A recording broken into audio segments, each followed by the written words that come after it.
So hello everybody, welcome back to the channel guys. So इस video में हम breech presentation के बारे में पढ़ेंगे। ब्रीच प्रेजेंटेशन क्या होती है, जैसे कि मैंने आपको प्रीवियस वीडियो में बताया था, एक सिफेलिक प्रेजेंटेशन होती है जिसमें बच्चे का जो सिर होता है वो lower part of the uterus में होता है। ठीक है, बच्चे का जो सिर वाला पार्ट है, स्कल वाला पार्ट है।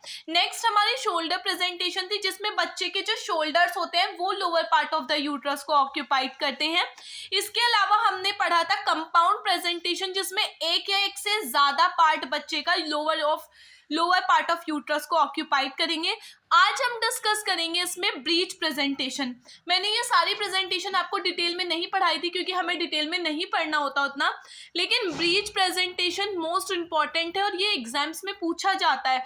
Breach explain about the breech presentation, types of breech presentation and management of breech presentation, मतलब हम किस तरीके से ब्रीच प्रेजेंटेशन में नॉर्मल डिलीवर करा सकते हैं। ये मोस्ट इंपॉर्टेंट क्वेश्चन है जो पूछा जाता है हमारे हमारे जो यूनिवर्सिटीज एग्जाम्स होते हैं उनमें। सो बिना टाइम वेस्ट करें हम स्टार्ट करते हैं हमारा ब्रीच प्रेजेंटेशन। ब्रीच प्रेजेंटेशन एक मोस्ट कॉमन माल प्रेजेंटेशन है, जैसे कि मैंने आपको प्रीवियस वीडियो में बताया था। सिफेलिक प्रेजेंटेशन एक मोस्ट कॉमन प्रेजेंटेशन है जो करेक्ट प्रेजेंटेशन है, और सिफेलिक प्रेजेंटेशन के अलावा जितनी भी प्रेजेंटेशन है सब माल प्रेजेंटेशन होती हैं। अगर आपसे क्लास में या फिर आपसे कोई भी क्वेश्चन पुट अप करने लगे कि व्हाट इज माल प्रेजेंटेशन, तो हमें यही बोलना होता है उस टाइम पे भी, except cephalic presentation all presentations are malpresentation. और मोस्ट कॉमन माल प्रेजेंटेशन कौन सी है? ब्रीच प्रेजेंटेशन है। सो ब्रीच प्रेजेंटेशन एक मोस्ट कॉमन माल प्रेजेंटेशन है। इसमें लॉन्गिट्यूडनल लाई होती है, मतलब मदर का जो वर्टिब्रा कॉलम होता है, मदर की जो लॉन्गिट्यूडनल एक्सिस होती है, जो बच्चे की लॉन्गिट्यूडनल एक्सिस होती हैं, मतलब बच्चे की जो वर्टिब्रा है दोनों लॉन्गिट्यूडनली होती हैं। लेकिन फर्क क्या होता है, इसमें सिफेलिक नहीं होता, नीचे बच्चे का सिर नीचे नहीं होता, उसमें उसके बटक्स नीचे होते हैं और सर ऊपर की साइड होता है यूट्रस में। ठीक है, इसीलिए इसे मोस्ट कॉमन माल प्रेजेंटेशन कहा गया है। इसमें जो प्रेजेंटेशन होती है वो ब्रीच होती है हमारी, और ब्रीच का दूसरा नाम होता है पुडालिक। ठीक है, कोई आपसे पूछने लगे तो डिनोमिनेटर इज सेक्रम। डिनोमिनेटर मतलब नीचे की तरफ जो होता है वो सेक्रम दिखता है। अगर हम पीवी करते हैं, मतलब पर वजाइनल एग्जामिनेशन करते हैं, तो उसमें सेक्रम, बच्चे की जो सेक्रम बोन होती है वो फील होती है। Most common position is left sacro anterior position. जैसे कि मैंने आपको बताया था, वो मैंने आपको नॉर्मल पोजीशंस पढ़ाई थी इससे प्रीवियस वीडियो में। ROT, ROA, DOA, DO P, ये सारी कौन सी पढ़ाई थी हमने? नॉर्मल। अगर सिफेलिक है, हमारा वर्टेक्स दिख रहा है, वर्टेक्स प्रेजेंटेशन है, उस टाइम पे जो नॉर्मल डिलीवर करने के लिए पोजीशंस होंगी वो सारी नॉर्मल है। लेकिन अगर बच्चे के बटक्स नीचे हैं और बच्चे का सर ऊपर है तो मोस्ट कॉमन पोजीशन कौन सी होती है? Left sacro anterior. मतलब इसका सिंपल सा मतलब है कि जो सेक्रम है हमारा वो लेफ्ट हैंड साइड की तरफ होगा, एंटीरियरली आगे की तरफ प्रेजेंट होगा हमारे पेल्विस में। इसके अलावा ब्रीच प्रेजेंटेशन जो होती है वो 28 ऑफ वीक्स पर हमें आइडेंटिफाई हो जाती है कि बच्चा जो है वो ब्रीच प्रेजेंटेशन में है हमारा। ठीक है, और ये 25 to 28% ऑफ केसेस हमें ब्रीच प्रेजेंटेशन के देखने के लिए मिलते हैं। अब क्या होता है कि जब हम जाते हैं डॉक्टर के पास और अगर वुमेन की ब्रीच प्रेजेंटेशन निकलती है, मतलब जो बच्चा है वो अंदर ब्रीच प्रेजेंटेशन में है, तो उस टाइम पर हम क्या करते हैं, 28 वीक पर हम मदर को बोलते हैं कि आप वेट कीजिए, बच्चा स्पॉन्टेनियसली, मतलब अपने आप ही क्या होगा, नॉर्मल उस पोजिशन में आ जाएगा। लेकिन अगर बच्चा अपने आप नॉर्मल पोजीशन में नहीं आता है, उस टाइम पर हमें क्या करना होता है, बहुत सारे मैनूवर्स परफॉर्म करने होते हैं या इंस्ट्रूमेंटल डिलीवरी उस टाइम पर हमें परफॉर्म करनी होती है। अगर बच्चा स्पॉन्टेनियसली अपनी पोजीशन में नहीं आ रहा है तो नॉर्मली क्या होता है कि 34 वीक्स पर जो बेबी होता है वो स्पॉन्टेनियसली रोटेट हो जाता है, घूम जाता है अंदर ही, और वो ब्रीच से सिफेलिक प्रेजेंटेशन बन जाती है उसकी। ठीक है, नेक्स्ट इसमें हम बात करेंगे types of breech presentation. Breech presentation कितने टाइप्स की होती हैं? तो 4 टाइप की हमारी ब्रीच प्रेजेंटेशन होती है। सबसे पहले है कंप्लीट ब्रीच, ठीक है, या जिसे हम फ्लेक्स्ड ब्रीच भी बोलते हैं। फ्रैंक ब्रीच या दूसरी है फ्रैंक ब्रीच। थर्ड है हमारी नी ब्रीच एंड फोर्थ होती है हमारी फुटिंग ब्रीच। ठीक है, कंप्लीट ब्रीच क्या होती है हमारी? कंप्लीट ब्रीच या फ्लेक्स्ड ब्रीच में क्या होता है कि जो थाइज होती हैं वो फ्लेक्स्ड होती हैं, एज वेल एज नीज भी फ्लेक्स्ड होते हैं। अब आपको सो इसमें थाइज और नीज दोनों फ्लेक्स्ड होती हैं। फ्लेक्स्ड का मतलब क्या होता है? मतलब दोनों की दोनों जो होती हैं हमारी अंदर की साइड होती हैं। मतलब बच्चा जो होता है, एक हिंदी में बोलते हैं नॉर्मल भाषा में कि जो पैर भी होते हैं बच्चे के, जो पैर होते हैं और जो थाइज होती है वो दोनों सुकड़ी भी होती हैं, मतलब चिपकी भी होती हैं। आप नेट पे सर्च करना, आपको फ्लेक्स्ड का डिफरेंस पता चल जाएगा। हमारा फ्लेक्स्ड और एक्सटेंड में क्या डिफरेंस है, ठीक है।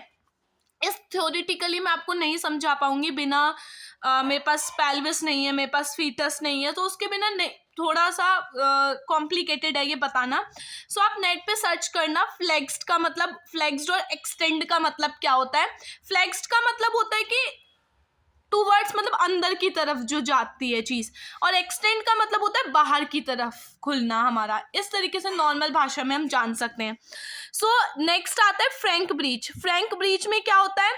थाइज जो होती हैं वो फ्लेक्स्ड होंगी, मतलब थाइज तो अंदर की तरफ होती हैं बच्चे की, लेकिन उसके जो नीज होते हैं, उसके जो घुटने होते हैं वो एक्सटेंड होते हैं, मतलब खुले हुए होते हैं। नी ब्रीच में क्या होता है कि थाइज एक्सटेंड होती हैं, मतलब बच्चे की जो थाई है वो खुली हुई होती है, लेकिन नीज क्या होते हैं हमारे फ्लेक्स्ड होते हैं, मतलब सुकड़े हुए होते हैं, अंदर की तरफ होते हैं। और फुटिंग ब्रीच में क्या होता है कि थाइज भी एक्सटेंड होती हैं, थाइज भी खुली हुई होती हैं और नीज भी खुले हुए होते हैं, मतलब बच्चे के पैर पूरे जैसे कि जब हम खड़े होते हैं तो हमारे पूरे के पूरे जो पैर होते हैं वो एक तरीके से एक्सटेंड होते हैं, मतलब खुले हुए होते हैं उस टाइम पर। तो बस उसी तरीके से बच्चा मदर के यूट्रस के अंदर होता है, मतलब पूरा खुला हुआ होता है, ठीक है। एक तरीके से हम कह सकते हैं मतलब खड़ी पोजीशन में होता है कि बच्चा जो होता है वो अंदर खड़ा है, स्टैंड है, स्टैंडिंग पोजीशन में है बच्चा। हाँ, ये करेक्ट वर्ड है कि फुटिंग ब्रीच में आप ऐसे इमेजिन कर सकते हो कि बच्चा अंदर स्टैंडिंग पोजीशन में, मतलब बच्चा अंदर खड़ी पोजीशन में, उसके हाथ भी खुले हुए हैं, पैर भी खुले हुए हैं, सब चीजें उसकी खुली हुई हैं। वैसे क्या होता है, बच्चा जो होता है इस तरीके से होता है हमारा, ठीक है।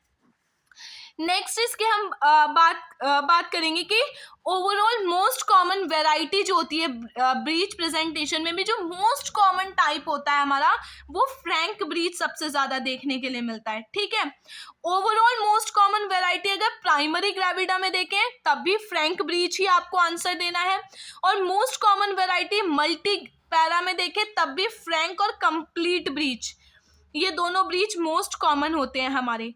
अब क्यों होते हैं ऐसे? क्योंकि जो फ्रैंक ब्रीच होता है या कंप्लीट ब्रीच होता है उसमें कॉर्ड प्रोलैप्स के चांसेस बहुत कम होते हैं। अब कॉर्ड प्रोलैप्स क्या होता है इसे हम डिटेल में आगे आने वाली वीडियोस में पढ़ेंगे। कॉर्ड प्रोलैप्स का मतलब होता है कि जब बच्चे की जो कॉर्ड होती है वो नीचे की तरफ लटक जाती है हमारी, ठीक है।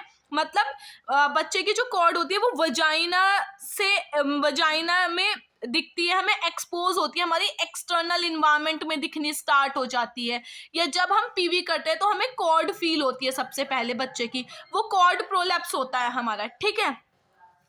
Maximum chances of cord prolapse is seen in footing breech, सबसे ज्यादा जो होता है हमारे फुटिंग ब्रीच में देखने के लिए मिलते हैं सबसे ज्यादा कॉर्ड प्रोलैप्स के चांसेस, और फिर नी ब्रीच में देखने के लिए मिलते हैं। ऐसा क्यों है?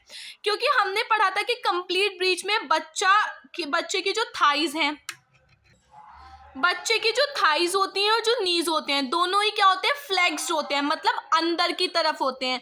जब बच्चे के थाइज भी अंदर की तरफ होगी, बच्चे की नीज भी अंदर की तरफ होंगे, सो उस टाइम पर जो कॉर्ड एक्सपोज होने के कोई चांसेस नहीं रहेंगे, क्योंकि बच्चा बिल्कुल इस पोजीशन में रहेगा हमारा, ठीक है। और कंप्लीट ब्रीच में, फ्रैंक ब्रीच में भी क्या है, बच्चे की जो थाइज हैं वो फ्लेक्स्ड हैं, मतलब जो बच्चे की थाइज हैं वो फ्लेक्स्ड हैं, वो सुकड़ी हुई हैं, लेकिन नीज एक्सटेंड है। तो जब थाइज हमारी अंदर की तरफ है तो जो कॉर्ड है वो थाइज में ही अटक जाएगी, नीचे नहीं जा पाएगी, ठीक है। इसीलिए कॉर्ड प्रोलैप्स के चांस नहीं है। कॉर्ड प्रोलैप्स क्या थी? कॉर्ड प्रोलैप्स वो कंडीशन मैंने बताई थी जिसमें जो अम्बिलिकल कॉर्ड होती है बच्चे की वो एक्सटर्नल इन्वायरमेंट में एक्सपोज हो जाती है। मतलब एक्सटर्नल इन्वायरमेंट में एक्सपोज होने का मतलब है वो वजाइना से विजिबल होती है हमें, ठीक है। तो अब हम बात करेंगे हमारे management of breech presentation. Breech presentation का क्या मैनेजमेंट है? ब्रीच प्रेजेंटेशन को हमेशा मैनेज किया जाता है क्योंकि मैंने आपको पहले बताया, हम 28 वीक पर ये आइडेंटिफाई कर लेते हैं कि जो बच्चा है वो ब्रीच प्रेजेंटेशन में है। जब हम 28 वीक पर ये आइडेंटिफाई कर लेते हैं तो हमें वेट करना होता है 37 वीक तक, जब तक, क्योंकि नॉर्मल टर्म डिलीवरी 37 वीक पर होती है, तो 37 वीक तक का हमें वेट करना होता है कि बच्चा जो होता है वो स्पॉन्टेनियसली अपने आप ही ब्रीच से सेफेलिक में कन्वर्ट हो जाता है, चेंज हो जाता है। लेकिन अगर 37 वीक पर भी हमारा बच्चा जो है, सबसे पहला मैनेजमेंट है वेट करना। अगर आपसे कोई पूछने लगे, अगर बच्चा जो होता है वो फिर भी नहीं घूमता अंदर, मतलब वो ब्रीच से सेफेलिक नहीं बनता, तो उस टाइम पर हमें एक चीज़ करनी पड़ती है जिसका नाम होता है ईवीसी। ईवीसी को बोलते हैं एक्सटर्नल सेफेलिक वर्जन। तो हमें ट्राई करना होता है external cephalic version. External cephalic version क्या होता है ये भी मैं अभी आपको बताऊंगी। एक्सटर्नल सेफेलिक वर्जन का एक शॉर्ट वीडियो मैंने यूट्यूब शॉर्ट्स जो आते हैं उसमें डाला हुआ है एक्सटर्नल सेफेलिक वर्जन, तो आपको बहुत अच्छे से क्लियर हो जाएगा कि उसमें होता क्या है। उसमें हम बच्चे को बाहर से ही रोटेट करते हैं, मतलब मदर का बाहर से हम अपने हाथों से बच्चे को रोटेट करते हैं, घुमाने की कोशिश करते हैं एक्सटर्नल सेफेलिक वर्जन में। जब आप वो वीडियो देखोगे तो आपको और क्लियर हो जाएंगी चीज़ें। External cephalic version always do more than और इक्वल टू 36 वीक। ये एक्सटर्नल सेफेलिक वर्जन हमारा 36 वीक पर किया जाता है, और बेस्ट टाइम जो होता है एक्सटर्नल सेफेलिक वर्जन को करने का वो 37 वीक, मतलब जब मदर डिलीवर करने ही वाली होगी। एक्सटर्नल सेफेलिक वर्जन को सिर्फ 2 बार ही किया जाता है हमारा, ठीक है, 2 से 3 बार हम करते हैं परफॉर्म।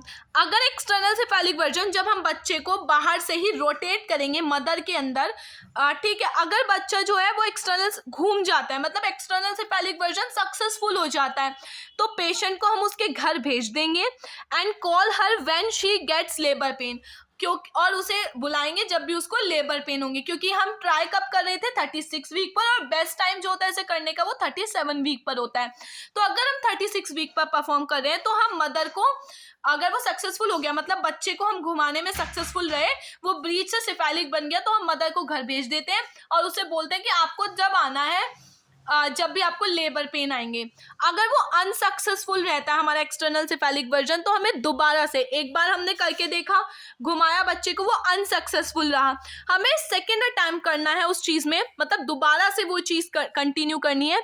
और अगर इफ़ इट इज़ सक्सेसफुल, दोबारा जब हमने बच्चे को घुमाने की कोशिश की और दोबारा में वो दूसरी बार में वो घूम गया, तो हमें मदर को ऑक्सीटोसिन देना। ऑक्सीटोसिन क्या होता है? ऑक्सीटोसिन एक ऐसा इंजेक्शन होता है, वैसे तो ऑक्सीटोसिन एक नेचुरली रिलीजिंग हार्मोन है हमारे अंदर, लेकिन लेबर के टाइम पर हम ऑक्सीटोसिन आर्टिफिशियली भी देते हैं जिससे कि कॉन्ट्रैक्शंस आए, मदर का यूट्रस कॉन्ट्रैक्ट करे, और जब कॉन्ट्रैक्शंस होंगे तो बच्चा आसानी से बाहर निकल जाएगा। सो हमें ऑक्सीटोसिन ड्रिप स्टार्ट करनी है, ठीक है। जब ऑक्सीटोसिन कॉन्ट्रैक्शंस होंगे तो लेबर, क्योंकि लेबर का मतलब ही क्या होता है कि यूट्रस कॉन्ट्रैक्ट कर रहा है, मदर को पेन हो रही है और बच्चा बाहर आ रहा है।